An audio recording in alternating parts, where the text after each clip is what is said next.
Hey, Charles here with Rocky Mountain, and today I'm going to be showing you how to change your oil on your BMW R 1250 GS or GSA. Now you should be changing your oil every 6,000 miles at those intervals. There's other checks you want to do at the same time, so pay attention to that, but changing your oil yourself is going to help you save some money. So if you take this to the dealership, typically they're going to charge you right around 250 bucks just to change the oil. So again, if you want to save some money, it's really easy to do yourself. Let's go ahead and get started.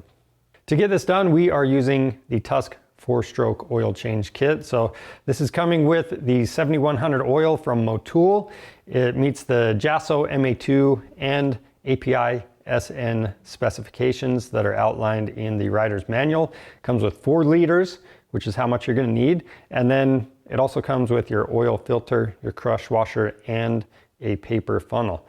Now to go along with that, we have a drain pan. I've got some contact cleaner to help clean things up. Now to reset the service light, we're using the Hex GS-911. We're going to show you how to use that today.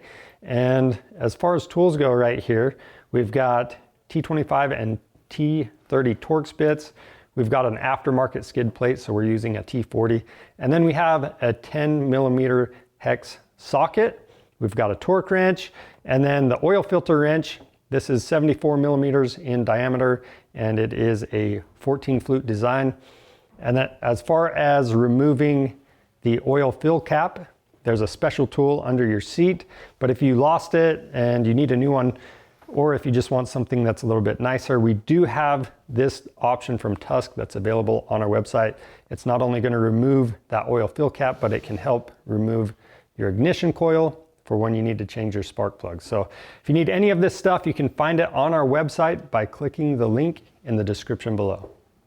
To start the process, we want to have our engine oil warm, so you can do this after a short ride, or start your engine up, bring it up to operating temperature. And then once you shut the engine off, you can remove your stock skid plate.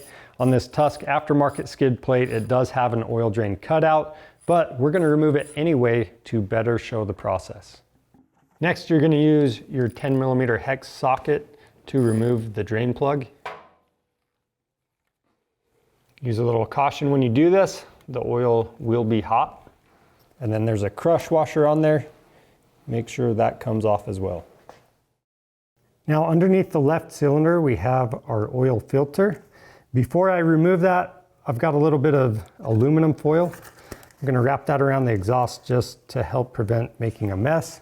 You don't have to do that. Then we're going to use our oil filter wrench to remove the filter.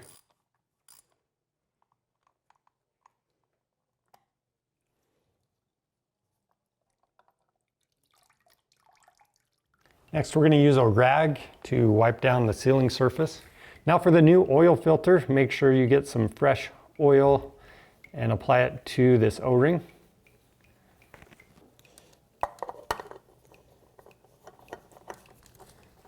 We'll thread that on, and you can tighten these by hand, but I recommend torquing them. So we are going to torque this to 11 Newton meters. And we can wipe off any residual oil and prep our drain plug. For the drain plug, we're going to remove our crush washer. We're going to clean this up with a rag, and if you need to spray it off with contact cleaner, if it's really bad, you can. And you just want to pay attention around that magnet, make sure it's all cleaned up. Then we can install our new crush washer. Then for the drain plug, we're going to wipe the sealing surface, install the drain plug, and we're going to torque this to 42 Newton meters. Next, I'm going to use my oil cap removal tool and a screwdriver to remove that oil cap. Make sure that O-ring stays on there. I'm going to make sure this surface on top is clean. There's one more O-ring down in there. Take a look at that as well. And then we can pour in 4 liters of oil. That's what the spec is with the oil filter replacement. But to prevent overfilling, you can go slightly less than that, around 100 or 200 milliliters less, and then add to the fill line while you're checking the oil level. Then we're going to wipe the cap off. Make sure that's nice and clean. And then a little bit of oil on those O-rings wouldn't hurt. We're going to reinstall the cap. Make sure it's snug.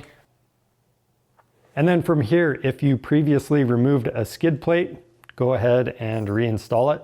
Then we need to start the bike and bring it up to operating temperature. Once the fan runs, we'll turn the engine off and wait 5 minutes. Then on a level surface, put the bike on its center stand and check the oil level in the sight glass. It should be between the upper and lower edge of the red circle.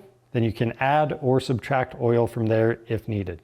Now to reset the service reminder on the right side of the bike, we're going to remove this cover. Use my T25 to remove that screw.